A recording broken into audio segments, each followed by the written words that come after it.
Welcome everyone. During this lecture we're going to introduce the definition for centripetal acceleration, and we'll also introduce the equations that represent it. We'll discuss centripetal force as well as its relation to centripetal acceleration. We'll introduce the adaptation of Newton's second law towards centripetal force and acceleration. And finally, we'll examine and evaluate a centripetal force and acceleration application involving a conical pendulum.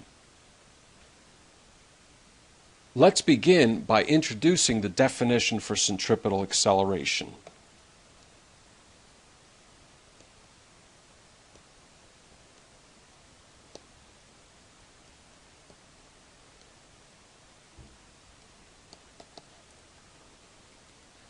Any time an object travels along a circular path,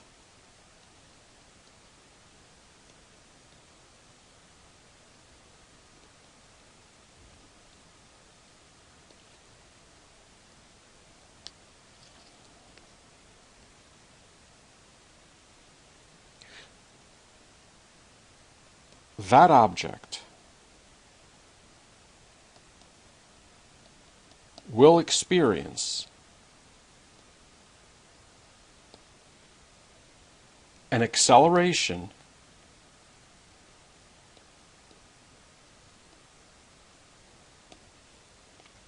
that is always directed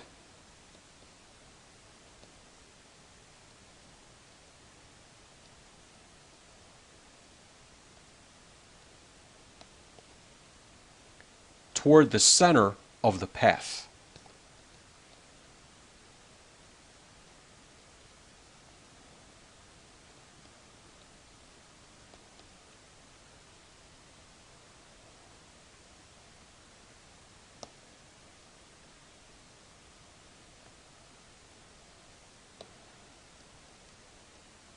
This acceleration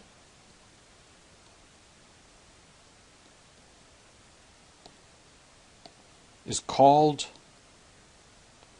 centripetal acceleration.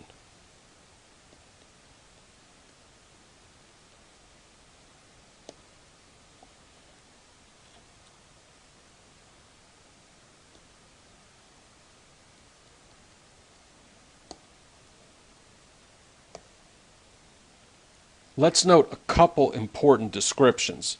First of all, the acceleration that we're discussing is always directed toward the center of the path. This is the definition of the word centripetal, so we will note that the word centripetal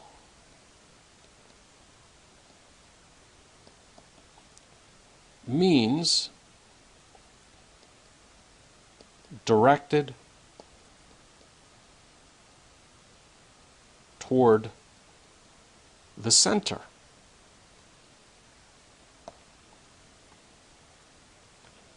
So, centripetal acceleration just means the acceleration that is directed toward the center of a circular path.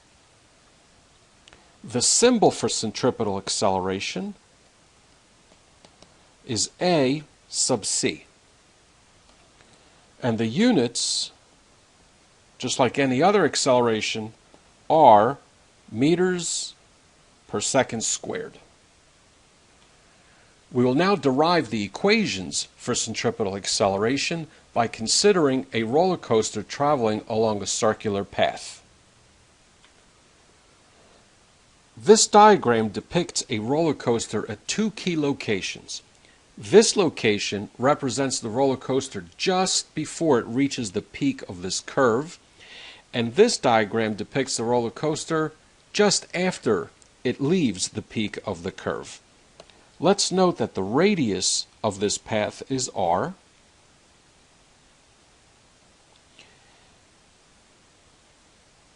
and we will also note the roller coaster's velocity at this location as v initial. And of course, the roller coaster is headed in this direction. So this arrow represents the initial velocity of the roller coaster. And this arrow represents the final velocity in relation to these two locations.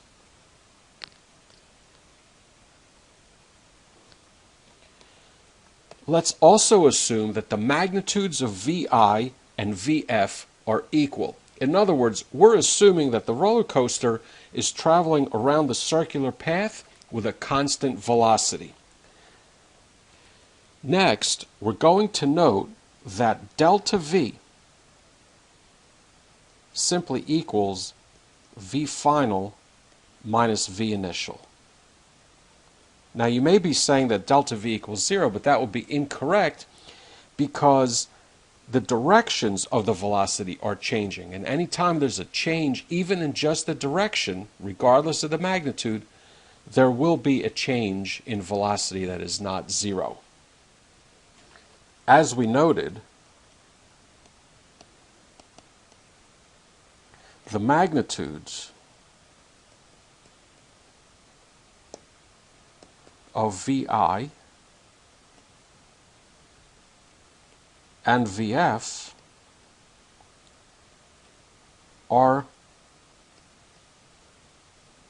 assumed to be equal.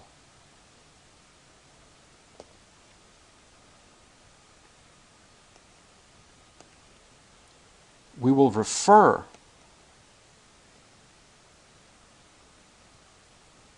to this magnitude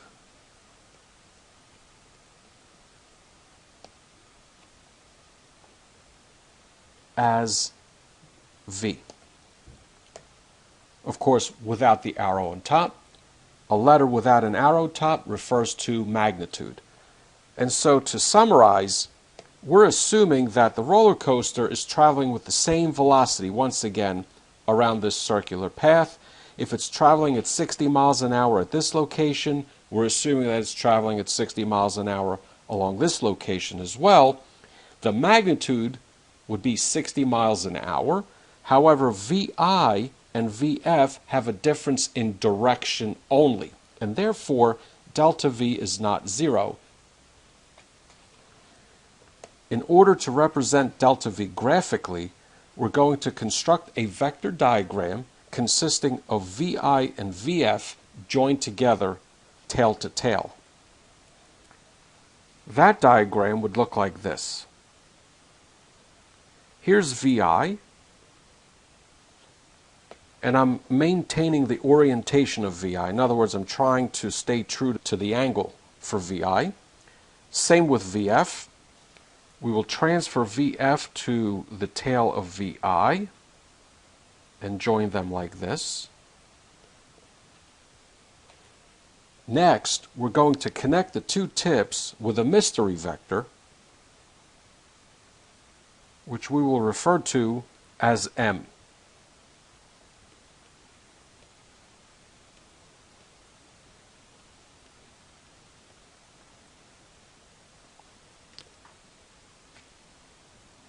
As it turns out, one of these vectors represents the vector sum of the other two. In other words, one of these is the resultant of the vector sum of the other two. Can you tell which one it is? Well, to help us along, let's superimpose a Cartesian coordinate system.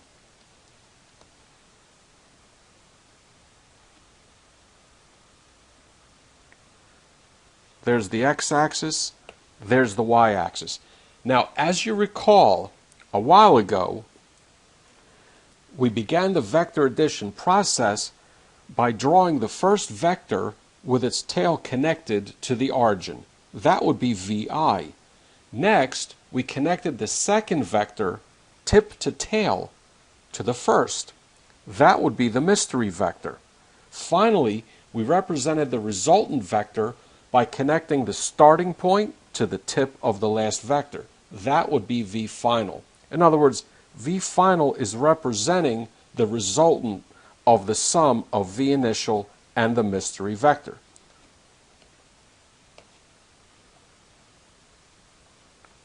We can represent this relationship as follows. V initial plus the mystery vector that we'll label as M equal V final, which is the resultant. If we transfer V initial to the other side,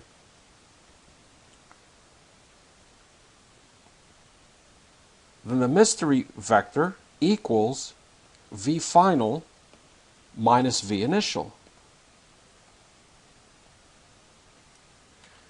Now, we referred to this relationship a few minutes ago. In other words, V final minus V initial is also represented in this equation. Therefore, the mystery vector, I think you guessed by now, is just delta V.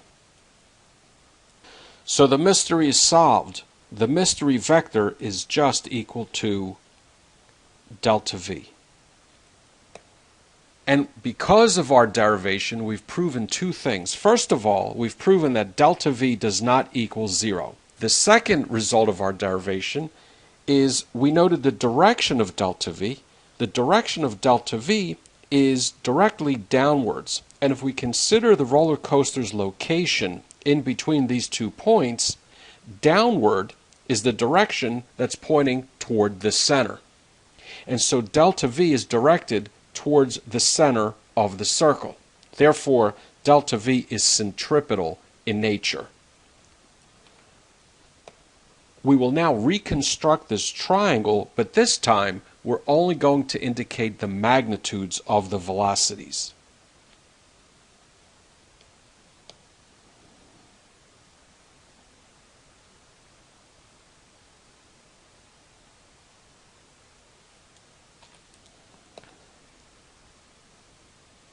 This side of the triangle represents V initial, and the magnitude of V initial is just V, as we noted earlier. This side of the triangle represents V final, and the magnitude of V final is also V. And of course, we just noted that the mystery side is just delta V. And we will note its magnitude through delta V without an arrow on top. Let's develop another useful triangle by referring back to the roller coaster diagram. We'll start by connecting the roller coaster's initial location to the center of the track. Let's do the same with respect to the roller coaster's final location. Of course, the length of each of these line segments equals the radius, so we can label each of them as R. Next, we're going to connect the initial and final locations. This line segment represents the roller coaster's displacement, and so we can label it as delta x. Also, let's designate the separation angle as theta.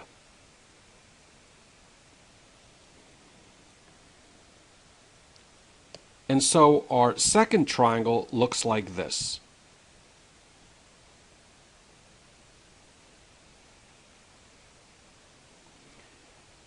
Two sides have a length of r. One side has a length of delta x, and of course, we designated the angle as theta. And let's also note that the angle between the two sides labeled V in the first triangle is also theta. This could be proven through geometry, but I'll spare you the proof.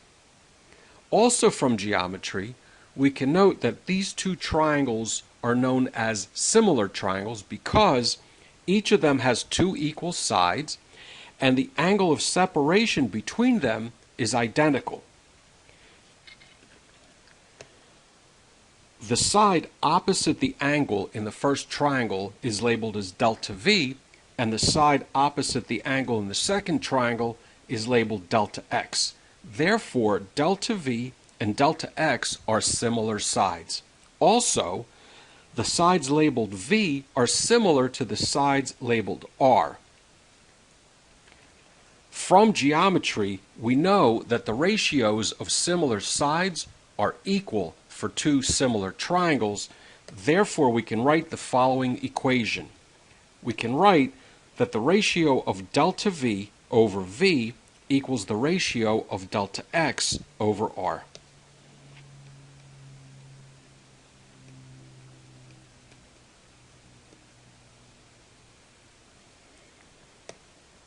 We will now solve this equation for delta V by multiplying both sides by V. That produces delta V equals V times delta X over R. Next, we're going to divide both sides by delta T.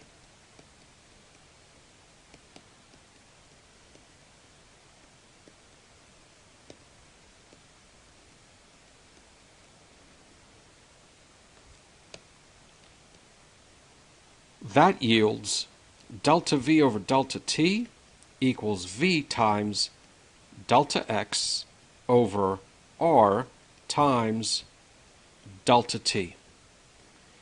Do you recall the definition of delta V over delta T? Well, delta V over delta T is defined as acceleration.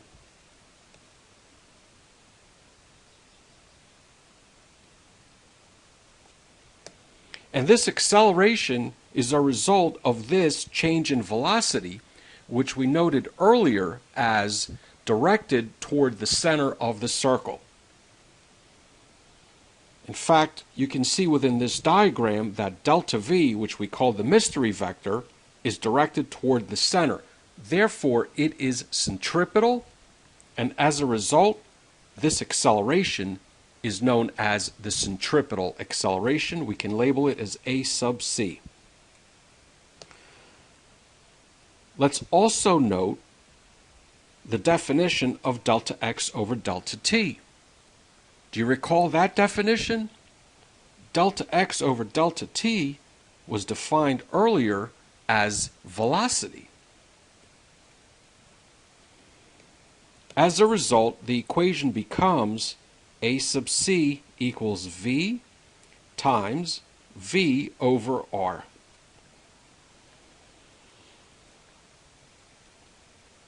Of course, V times V is just V squared, and as a result, A centripetal simply equals V squared divided by R. This is the first equation for centripetal acceleration. Let's derive the second one as well. We'll start by recalling the following equation. As you recall, linear velocity was connected to angular velocity through r times omega. If we substitute the right-hand side into the centripetal acceleration equation, the result looks like this.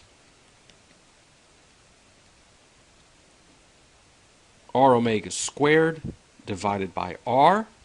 If we square the numerator, the result becomes r squared omega squared over r. The r squared cancels with r, and the result looks like this. A centripetal equals r times omega squared. That's the second centripetal acceleration equation. And let's summarize these two.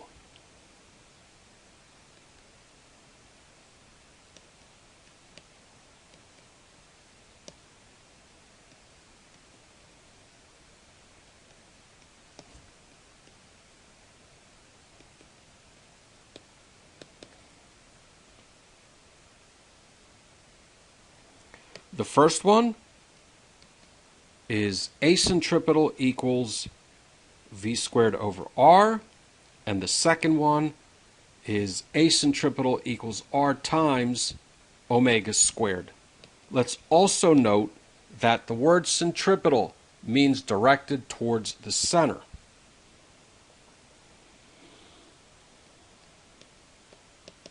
And so A centripetal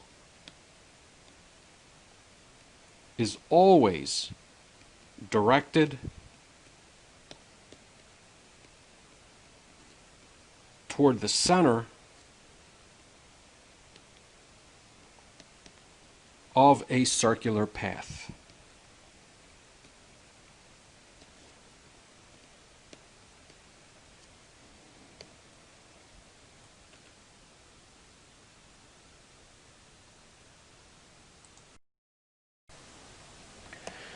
Let's consider the consequences of this principle on our roller coaster.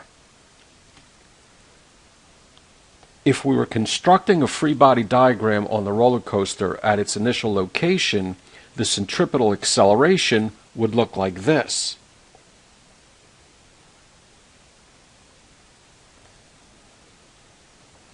As you can see, the centripetal acceleration is directed towards the center of the track. Likewise, if we constructed a free body diagram at the final location, it would look like this. Again, the centripetal acceleration must be drawn so that it's pointing towards the center of the circular path. We will now introduce the adaptation of Newton's second law towards centripetal force and acceleration.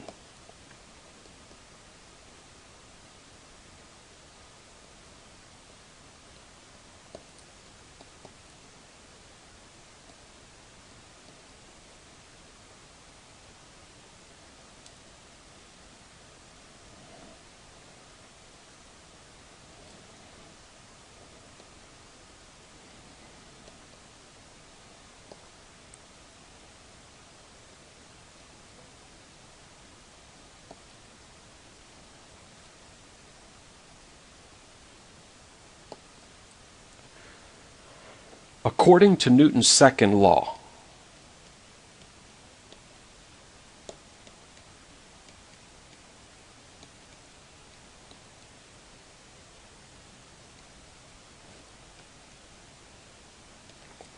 whenever an object experiences acceleration,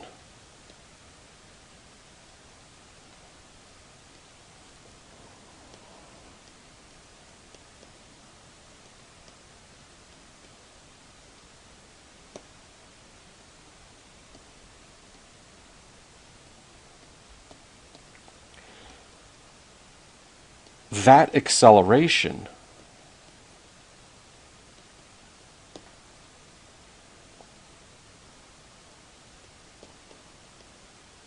must be caused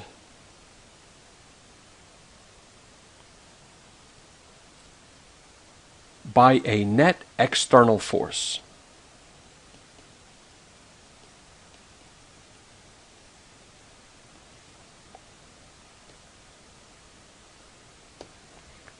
In other words, acceleration can only exist when a force is present. And the converse of that suggests that if there is no external force, then there cannot be any acceleration. Additionally,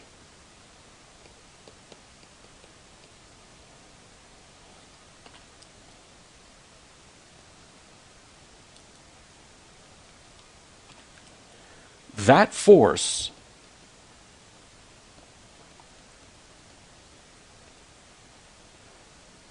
must be aligned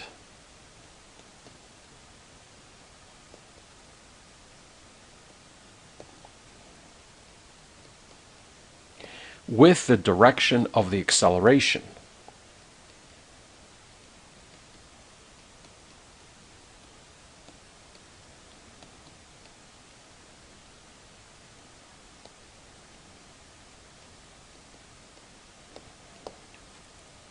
In other words, if the acceleration is centripetal, which means pointing towards the center, there must also be a centripetal force. In other words, a force that's also pointing towards the center of the circular path.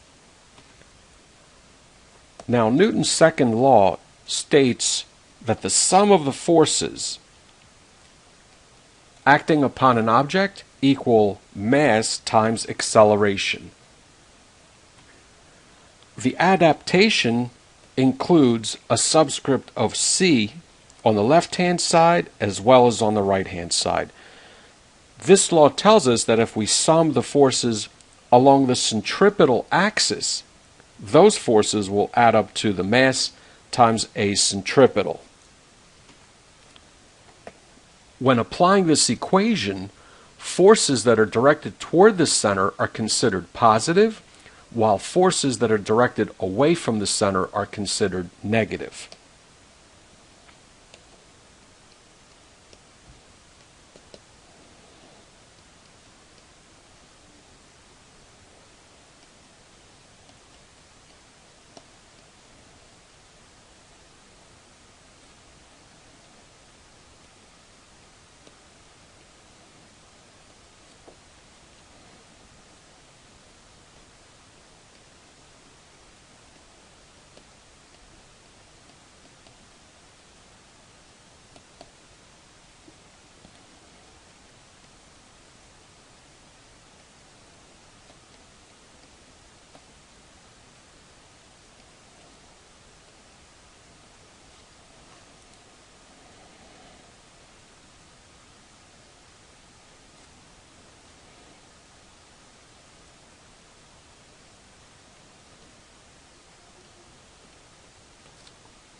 Let's take a look at our roller coaster diagram again. According to Newton, if the roller coaster is experiencing centripetal acceleration, there must also be a force that's directed towards the center. In other words, a centripetal force. What is the force as it relates to this roller coaster? In other words, which force is pushing the roller coaster towards the center? Well, as it turns out, there's a force between the track and the wheels of the coaster, and that force is called the normal. The normal, in this case, would be directed towards the center, and if we were to construct a free body diagram, it would include a normal force. Again, this is the force that the track exerts upon the wheels of the roller coaster, and according to Newton, that force must be directed towards the center. Likewise, if we constructed a free body diagram on the roller coaster at this location, the normal would be directed towards the center as well.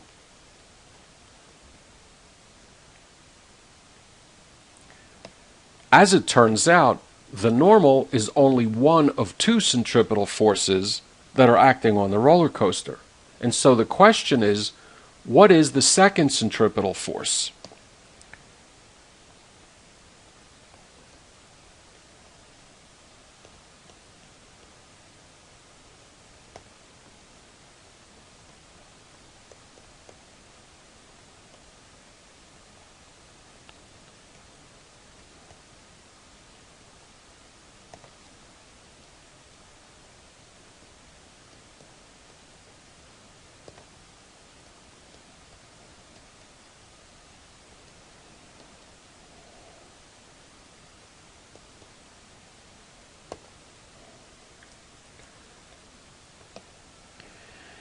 Let's now identify the second centripetal force by constructing a complete free body diagram on our roller coaster.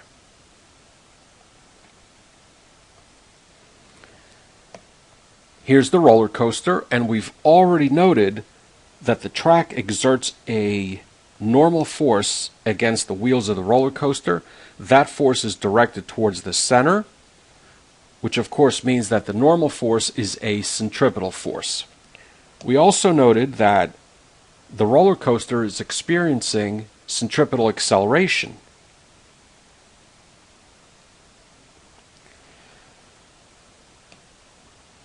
We now need to consider the fact that the roller coaster has weight.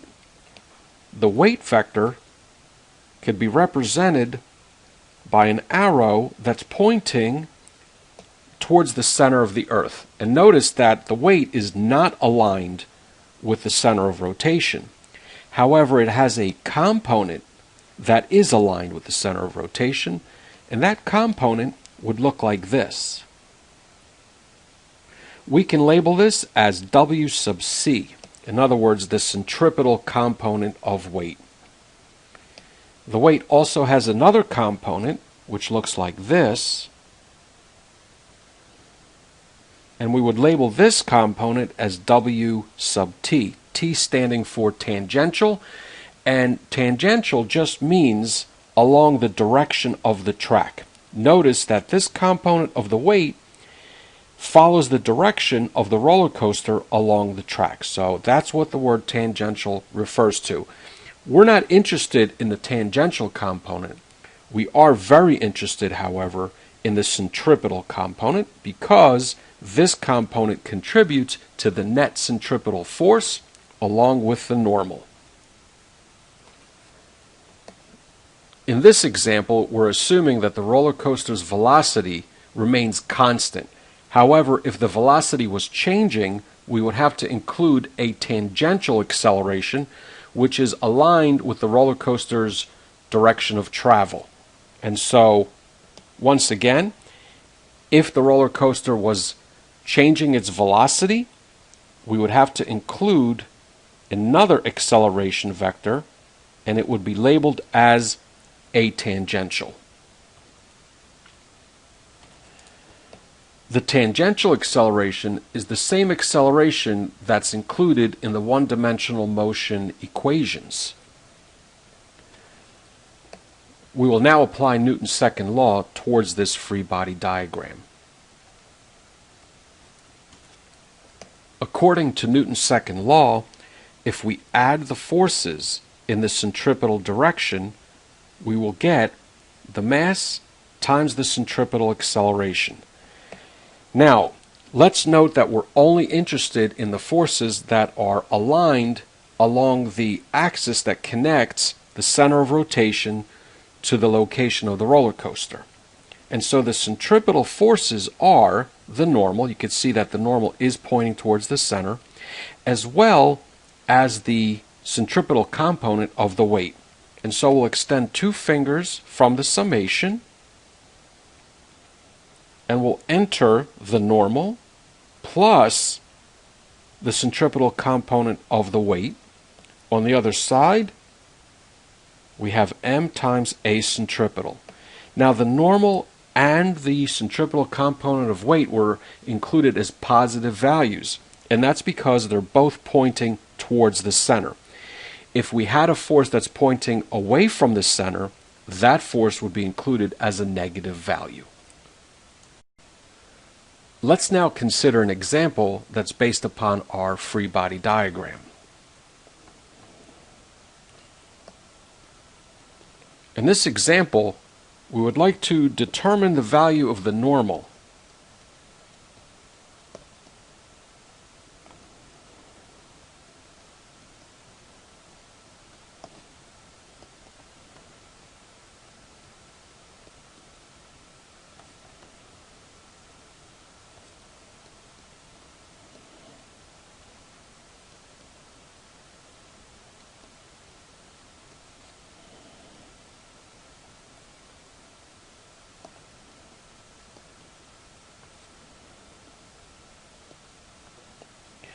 For the free body diagram noted above, assuming the following values, we're going to let the mass of the roller coaster equal 1,200 kilograms. We'll let the radius equal 30 meters. We'll let the angle between the weight and the centripetal component equal 30 degrees, and we'll assume that the roller coaster's velocity equals 50 meters per second.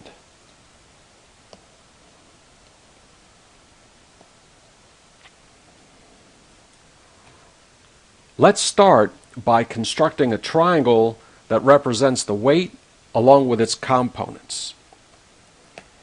And so here's the weight vector.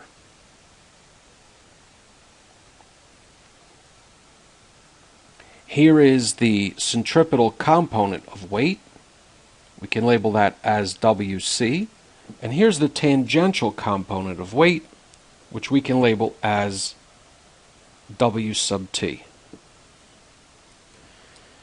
Now the weight, of course, equals m times g. That's 1,200 times 9.8, which equals 11,760 newtons for the weight. We noted that the angle between the weight and the centripetal component is 30 degrees. Let's also note that the centripetal component is the adjacent side within this triangle, and so the centripetal component is related to the weight through the cosine function. Earlier, we noted that the cosine of theta equals the adjacent over the hypotenuse. In this case, we have the cosine of 30. The adjacent side is WC, and the hypotenuse is just the weight.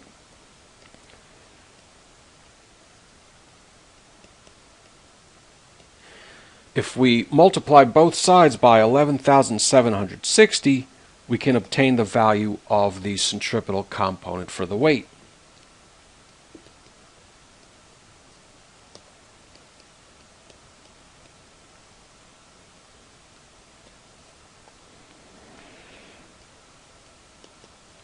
And so W centripetal equals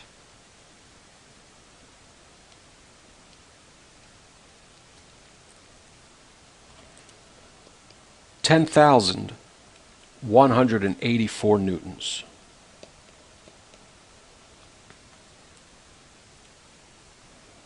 To determine the value of the normal,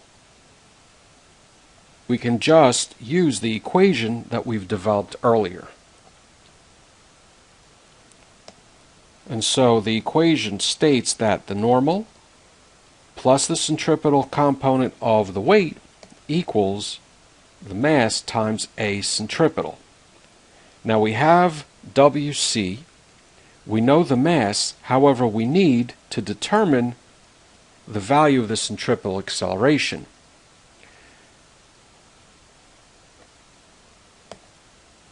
Well, centripetal acceleration was defined as v squared divided by r.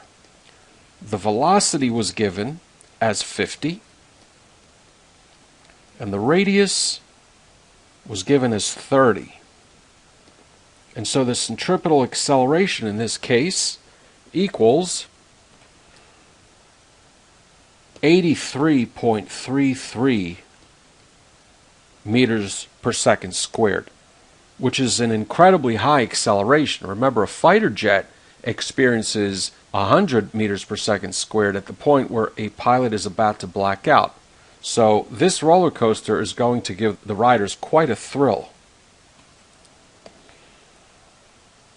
If we substitute this value into our equation, we obtain the normal plus WC has a value of 10,184. The mass was given as 1,200, and the centripetal acceleration has a value of 83.33.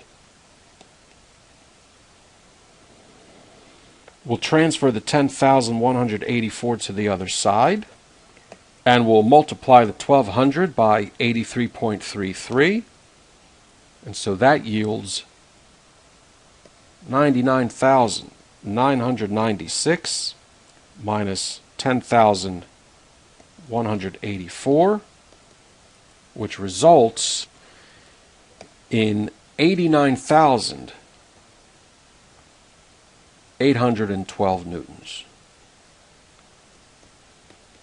for the normal. Let's compare this value with the roller coaster's weight. The roller coaster's weight was calculated as 11,760. The track is pushing against the roller coaster with approximately 8 times its weight, which means that the roller coaster is going to appear to be 8 times heavier than it actually is. The implication for the rider is the rider will also feel as if he or she weighs 8 times as much as their normal weight. This sensation of feeling 8 times heavier than normal is part of the reason we feel excited when we're on a roller coaster ride. Let's consider another application involving centripetal acceleration and centripetal force. In this example, an 85 kilogram stuntman swings from a 10-meter rope and attains a speed of 8 meters per second when he reaches the lowest point above the ground. We need to construct a free body diagram, and in part A, we need to determine the stuntman's centripetal acceleration. Let's begin first of all by noting that when the stuntman is swinging from a rope, the path will be circular in nature. And of course, the diagram shows the stuntman at the lowest point. Let's also note that the length of the rope equals the radius of this circular path, and so the radius in this case equals 10 meters. It's also important to note the center of the circular path, and the center of this circle is located right here, and we'll label it as C. Let's now construct a free body diagram on the stuntman. There's the stuntman, and let's start by indicating the location of the center of the circular path, which of course is located right here. Next, we need to identify the forces acting on the stuntman, and of course the stuntman's weight is acting upon him. And so there's the stuntman's weight, and of course weight just equals mg. In this case, the mass is 85, and g of course equals 9.8, and the result equals 833 newtons. The rope is also acting upon the stuntman, and the rope is creating a tension that's pulling the stuntman toward the center, or upward. And so here is the tension.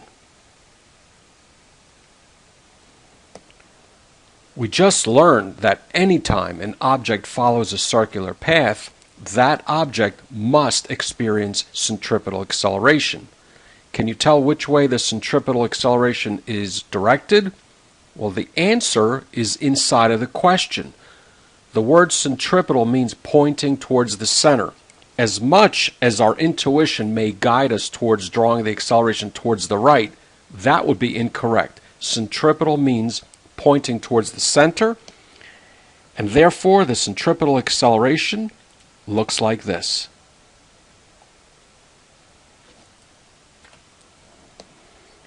In part A, we would like to determine the magnitude of the centripetal acceleration.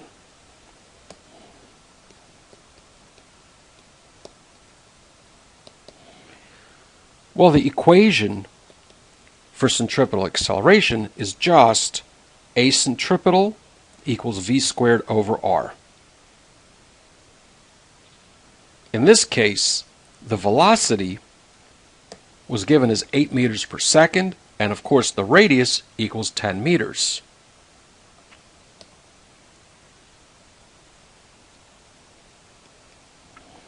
Therefore, A centripetal just equals 6.4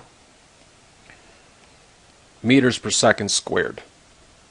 In part B, we would like to determine the tension in the string.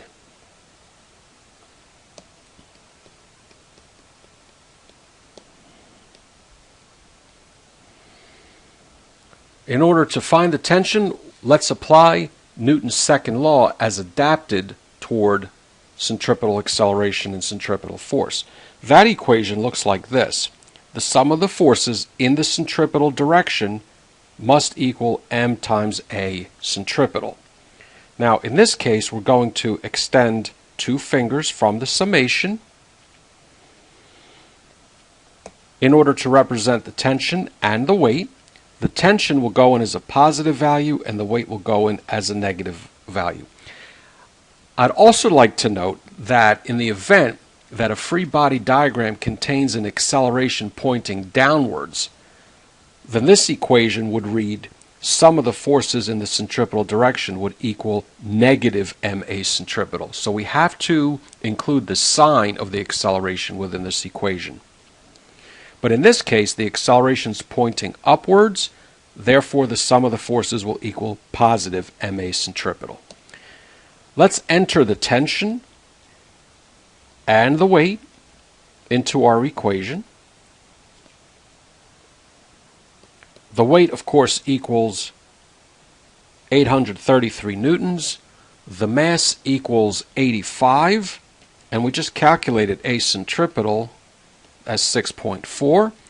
We'll transfer the 833 to the other side, and the result looks like this.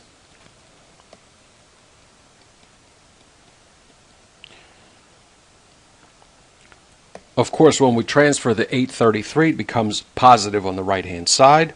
And finally, the tension equals 1377 newtons. Let's compare this tension to the weight of the stuntman.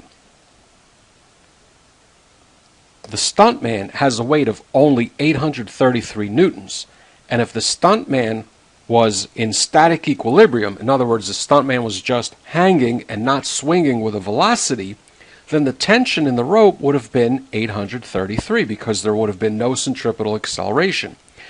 However, because the stuntman has this velocity, the tension rises up to a value of 1,377 newtons. And that's because the tension has to provide two services. This tension has to support the stuntman's weight. That's the first service. And the second purpose of this tension is to create a centripetal acceleration.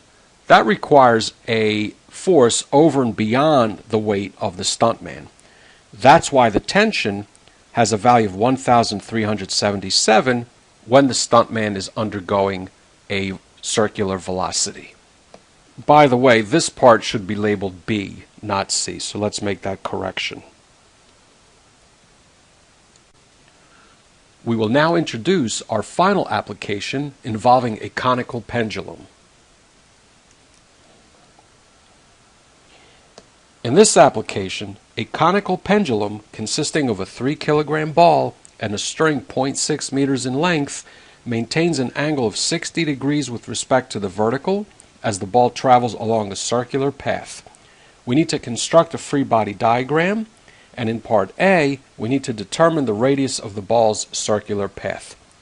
Before we begin, let's view a video which depicts the motion of a conical pendulum.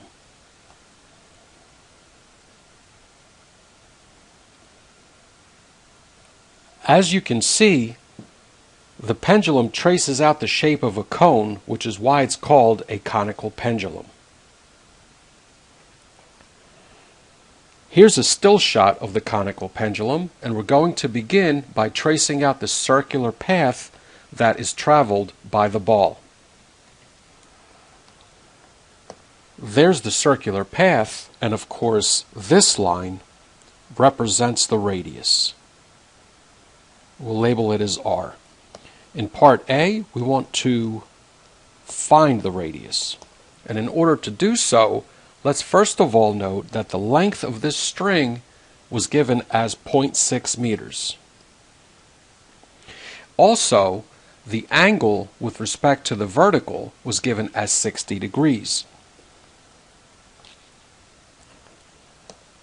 Here's the vertical, and the angle between the string and that vertical was given as 60 degrees. Notice that R is just the opposite side in relation to this triangle, and therefore we can use the sine function to determine the value of R. Of course, the sine of theta just equals the opposite divided by the hypotenuse. In this case, we have the sine of 60 equals the opposite side, which is R, divided by the hypotenuse, which is 0.6. And if we multiply both sides by 0.6, the radius just equals 0.6 times the sine of 60.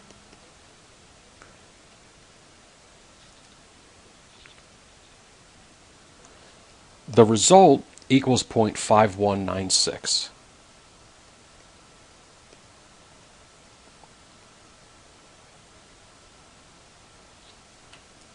In part B, we would like to determine the tension in the string.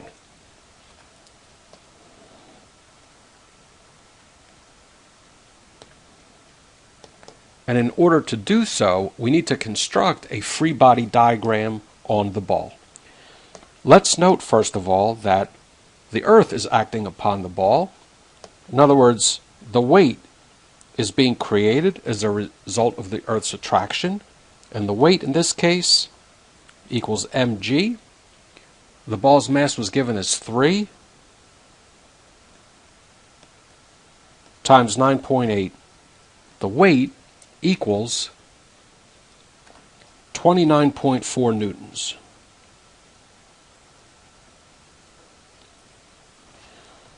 Of course, the string exerts a tension on the ball, and we can represent that tension with this arrow. Let's also note that the angle between the tension and the positive x-axis equals 30 degrees.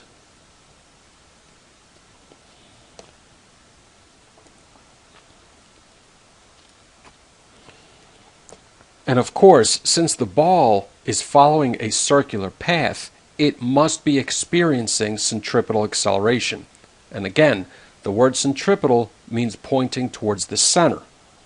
So the centripetal acceleration can be represented as follows.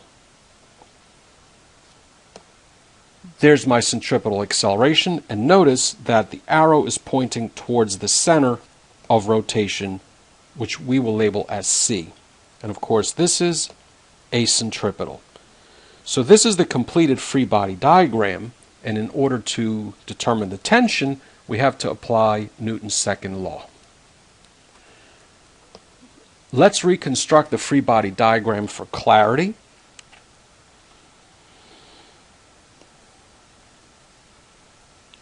There's the ball.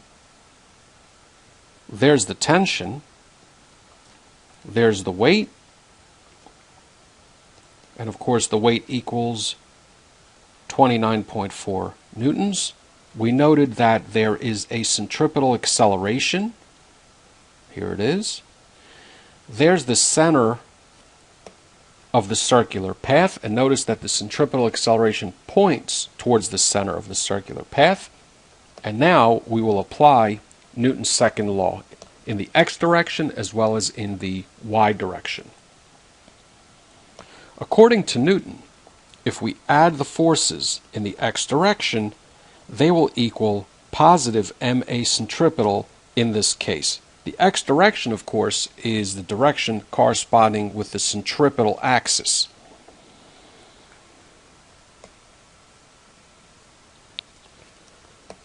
How many fingers should we extend from the summation? Well, if we examine the free body diagram, notice that the weight is not aligned with the x-axis, or in this case the centripetal axis. The acceleration is not a force, and the tension is not aligned with the x-axis either. However, the tension does have a component that's aligned with the x-axis, and let's evaluate this component. Let's first of all isolate the tension along a Cartesian coordinate system.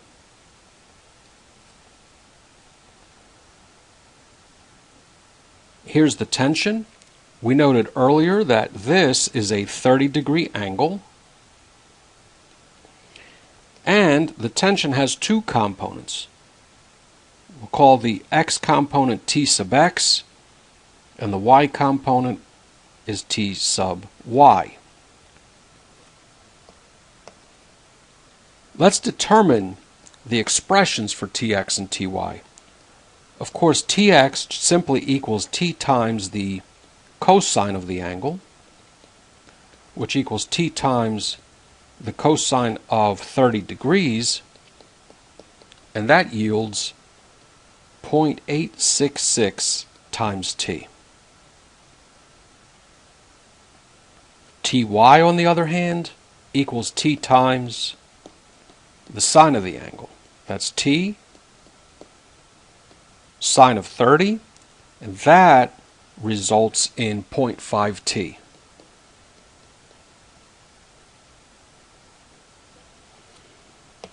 As you can see, T sub x is pointing towards the center, and therefore T sub x is the centripetal force with respect to the 3 kilogram ball.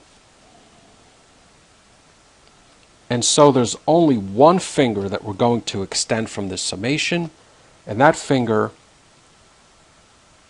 represents T sub x.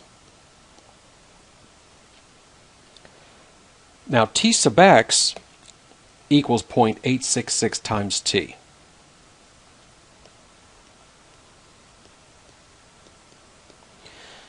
The mass, of course, equals 3 kilograms. And we have no knowledge of a centripetal, so we have to put this development on hold and pursue another track.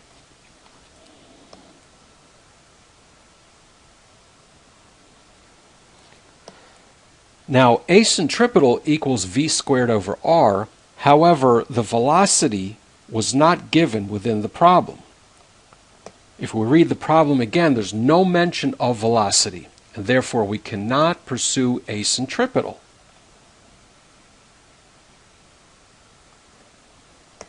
And so the next step that we'll pursue is to apply Newton's second law in the y direction. Now, if we add the forces in the y direction, we have to choose either 0 or ma or minus ma. And if we take a look at our free body diagram, we notice that there is no acceleration that's directed along the y-axis, only along the x. Therefore, we're going to choose 0.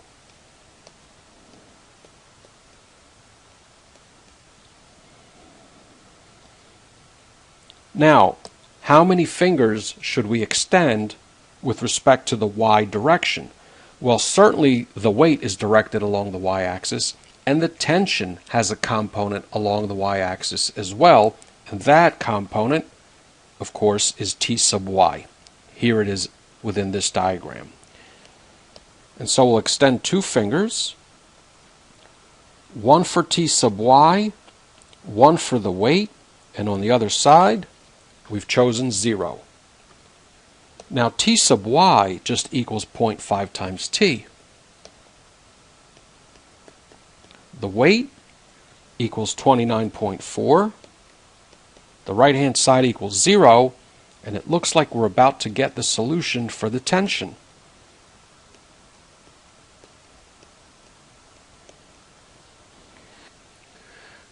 If we divide both sides by 0.5, the tension equals 58.8 newtons.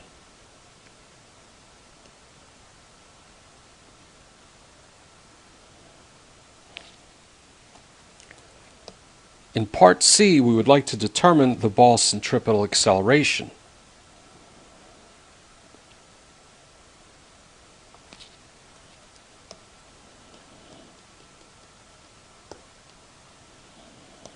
And in order to do so, we can use the equation that we derived earlier. Namely, this equation. We just found the value of the tension, and therefore we can install it and then find a centripetal.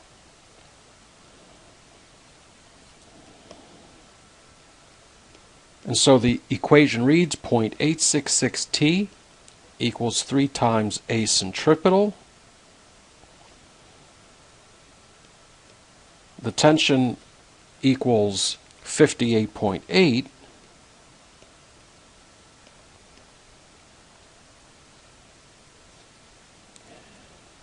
That results in 50.92 on the left equals 3 times a centripetal on the right, and if we divide both sides by 3, a centripetal equals 16.97 meters per second squared.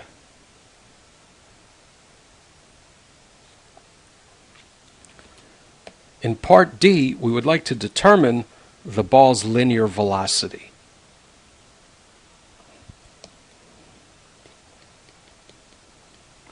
Of course, linear velocity is just denoted by v. And the equation that we're going to use is the relationship between centripetal acceleration and velocity, namely a centripetal equals v squared over r.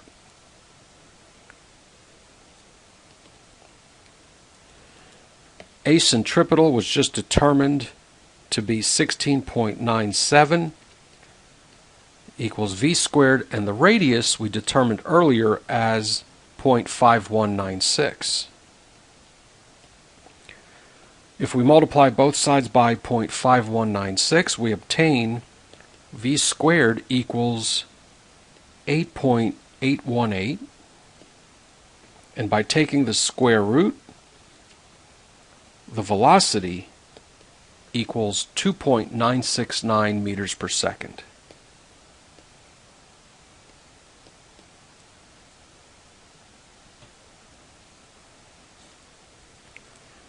In part E, we would like to determine the ball's angular velocity.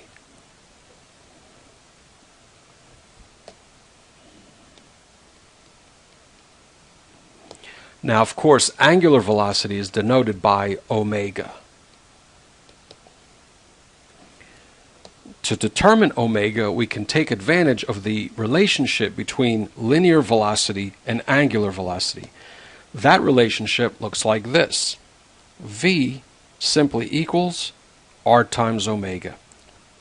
V equals 2.969. The radius equaled 0.5196 times omega. And if we divide both sides by 0.5196, omega equals 5.714. And of course the units for omega are radians per second.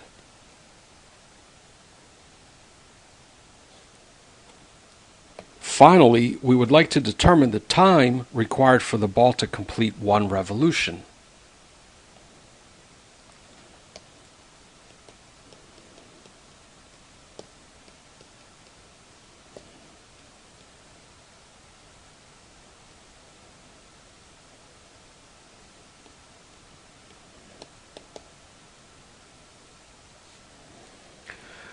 Let's take a look at our diagram. In this diagram, we can note that when the ball travels around the circle once, in other words, it completes one revolution, it also completes a distance equaling the circumference of the circle. We also know the ball's velocity, and so by comparing the velocity with the circumference, we should be able to find the amount of time required to complete one revolution. Now, the connection between velocity and displacement, or distance in this case, looks like this. From 1D motion, the average velocity equals the distance, in this case, divided by the time. Now, the distance that we're covering is one circumference.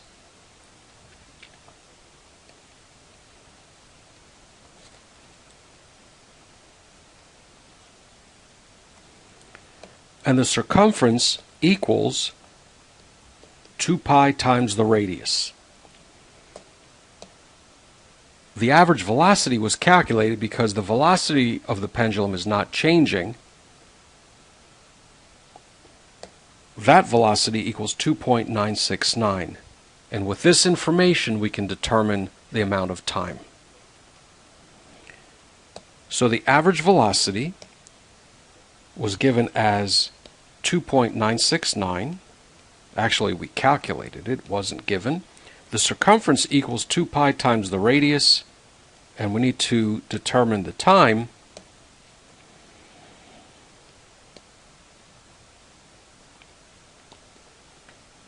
Now, on the right-hand side, we need to introduce the radius, and we calculated the radius as 0.5196 divided by delta t.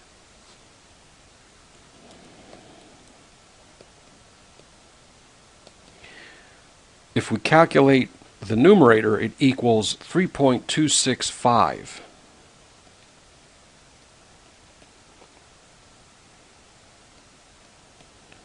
Next, we'll cross multiply.